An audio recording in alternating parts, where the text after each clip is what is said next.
Hello mga ka-leisure. Welcome again to my YouTube channel, Princess Leisure Time. Ayan, yung mga hindi pa nakasubscribe sa aking YouTube channel, please subscribe. I-subscribe ninyo si Manay Prissy, pa-like na rin, pa-comment at pa-share, and syempre huwag kalilimutan pindutin ang notification bell para lagi kayong updated dito sa aking mga pinaggagawa dito sa aking bahay kubo. So ayan mga palangga, leisure din tayo pag may time. So ngayon mga palangga, ang video ito ay mag-unboxing ako. Unboxing tayo sa aking pinakaasam-asam ito. Matagal ko na kasi itong gusto. Pag nakikita ko doon sa mga tindahan doon sa mga shop, nakikita ko ito, parang inggit na inggit lang ako. Sabi ko gusto ko niyan kasi maganda siya pag halimbawa pwede ka mag-blend ng mga fruits, halu-haluin mo gulay, ganun. So ayan, ito na. Nagkatotoo na yung aking simpleng hiling. So ayan mga palangga, unboxing tayo. So, ito, here it is. Ayan, buksan natin. Paano ba ito? Ayaw kong sirain yung box kasi ang ganda ng box. Portable electric juice cup. So, ayan mga palangga, pwede siyang i-charge lang kapag wala ng battery. Ano siya? Portable electric juice cup. So, ito po. Na-subscribe mga langga sa aking YouTube channel. So, ito ang ating, ayan, mayroon siyang cord kasi pag naglubat na siya, ayan. So, ito ngayon siya, ay natanggal yung rubber doon sa loob. Ito, para hindi siya mag-leak. Kaya nandoon, nakalagayan doon siya, natanggal. Ito yung takip siya dyan.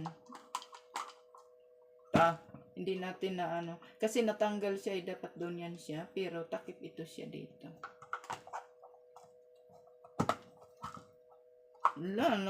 Kasi yan nga.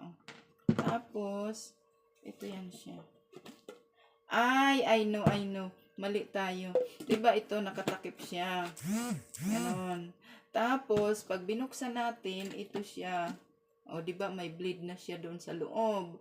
Ngayon kapag tapos ka na mag-blend, so ito pala yung itatakip dito. Ayan. O 'di ba? Natanggal kasi yung ito. So, ayan na po mga langga ang ating portable electric juice cup. So, ayan. O, di ba? Tapos, pag may takip din siya, may dito, may butas. So, ito mayroon na siyang hose para pag iinom ka na, sipsipin mo lang. Di ba? Ang galing. O, baon. Pwede mo siyang dala mo anywhere, everywhere. O diba? Ilagay mo lang doon yung mga prutas mo, tapos kung gusto mo nang iinom, ayan, ilagay mo lang doon, i-blend mo sa loob. Tapos ito. O diba? Ang galing. Simple lang ang aking kaligayahan, mga palangga. Ang totoo kasi gustong-gusto ko ito. Meron ako doon nakita. Maliit pa nito. Magkano ba? 200 yata or 150. So, ayan. So, ito na ngayon, nakakuha na tayo.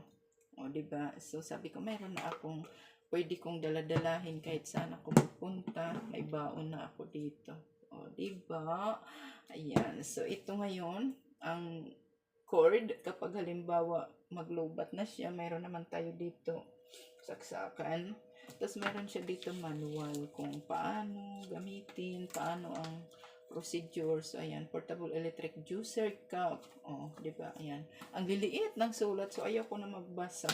So, ayan lang po mga langga ang ating video for today. Oh, di ba? Itatry ko ito ngayon. Magtatry ako. Gagawa ako ng broccoli juice. Ayan, bakit nag-ilaw na? Nag-ilaw na siya mga langga. So, mamaya na. Kasi magagawa ako ng broccoli. Kulang man ang ingredients ko, pero itatry ko dito. O, di ba? Chararan. This is my one of my pangarap na makabili ako nito. Kasi baon-baon ko kahit saan ako magpunta, may dala na ako dito. O, di ba? So, ayan mga palangga, yung hindi pa sa aking naka-subscribe dito sa aking YouTube channel, subscribe na ninyo si Manay Prissy. At palike na rin, pa-comment, pa-share ng ating video. At syempre, yung notification bell, don't forget to push the notification bell para lagi kayong updated sa aking mga pinagagawa dito sa aking bahay kubo. So, ayan lang po. Thank you for watching. God bless everyone. See you in my next video. Bye-bye.